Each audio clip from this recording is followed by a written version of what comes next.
Leonardo da Vinci, the true Renaissance man. No doubt you'd recognize the Mona Lisa, and you've probably seen a model of one of his countless inventions. These are all the work of Leonardo da Vinci. The celebrated painter and inventor was born in 1452 in Vinci, Italy, and those were only two of his many talents. He was also a sculptor, architect, philosopher, engineer, and scientist. His portrait, the Mona Lisa, is the best-known painting in the world.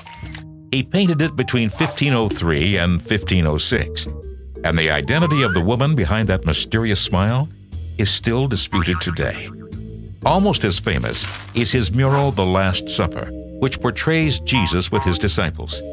Leonardo experimented with a new type of paint for the mural, which is why it's unfortunately very faded. Typical for the Renaissance, his subjects were mostly religious. Yet his work demonstrates that his true fascination was with nature, why clouds form, how plants grow, or how the human body is put together. Anatomy is also the focus of the Vitruvian Man, a human being standing in the center of a circle and a square. Leonardo's groundbreaking drawing depicts the ideal human body measurements and proportions. Today, the drawing is featured on Italy's €1 coin. One of Leonardo's greatest dreams was to fly. By observing the movements of birds, he invented the very first flying machines.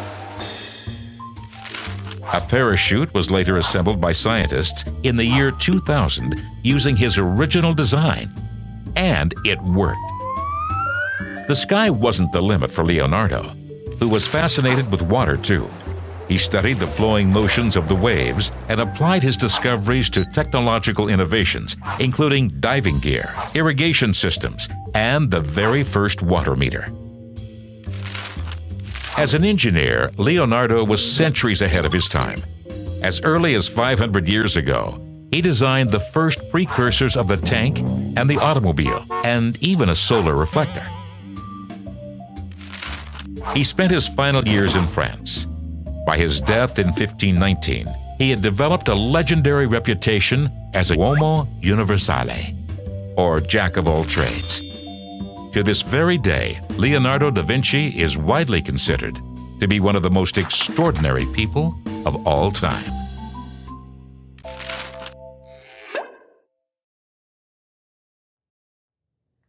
The painting Salvator Mundi by Leonardo da Vinci could fetch $100 million at auction next month. Just one part of his rich legacy. Our cover story is from Dr. John LaPook. They packed this gallery at the Louvre in Paris, at least 6 million people a year, for a glimpse at a superstar.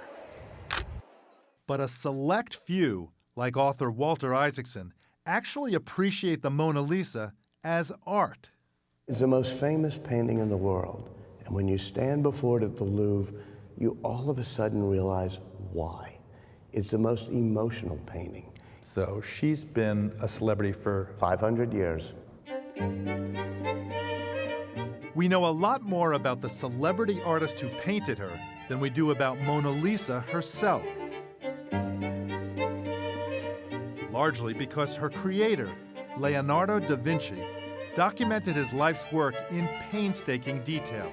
Some 7,200 pages of scribbles and sketches survive.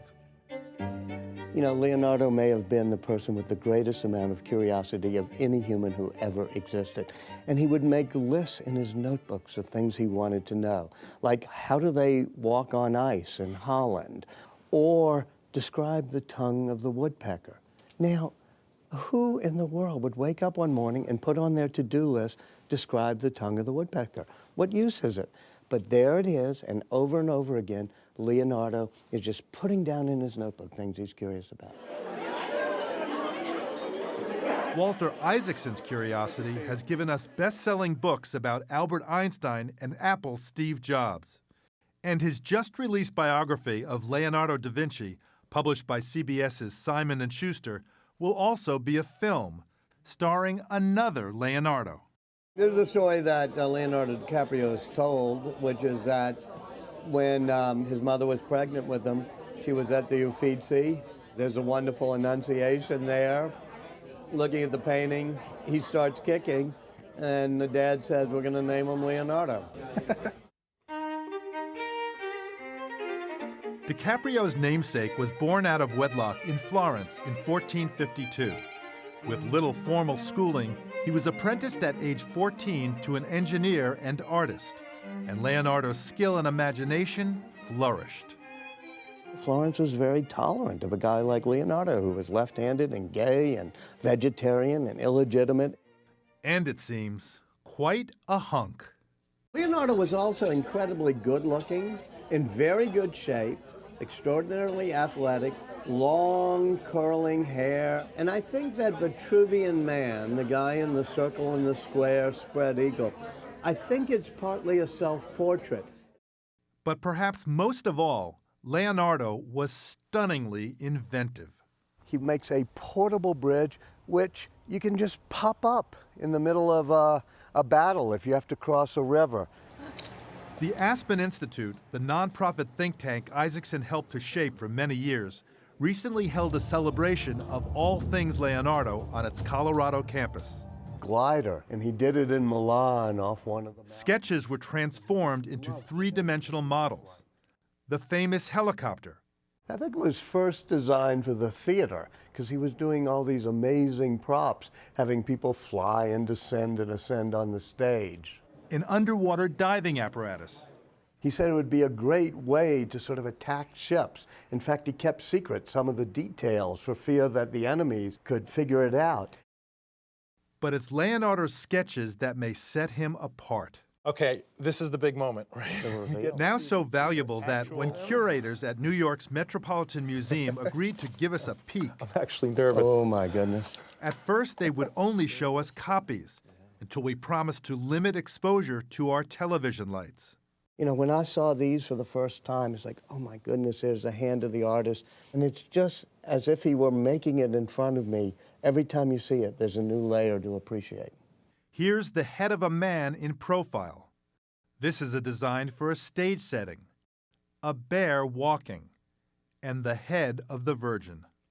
Something's happening here. Something's caught her eye. She has turned her head.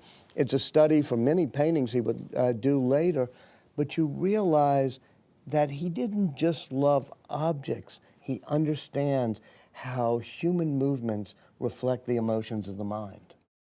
Only one Leonardo painting is in the collection of an American museum, this portrait of Ginevra da Vinci at the National Gallery of Art in Washington.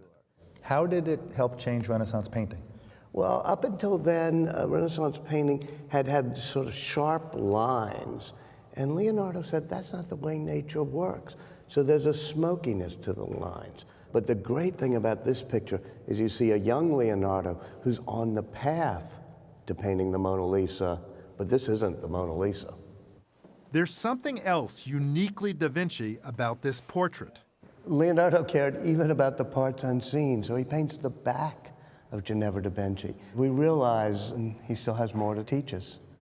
Leonardo even taught himself anatomy with dozens of human dissections. He documented how the aortic valve in the heart works, something researchers only confirmed in recent years. And then there's his knowledge of the eye.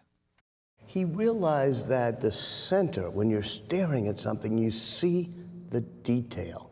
And if you're slightly off, it goes to a different part of the retina. The harder you look directly at the Mona Lisa's lips, the more it looks like her lips are turned down. But as your eyes wander, she starts smiling at you. So it flickers.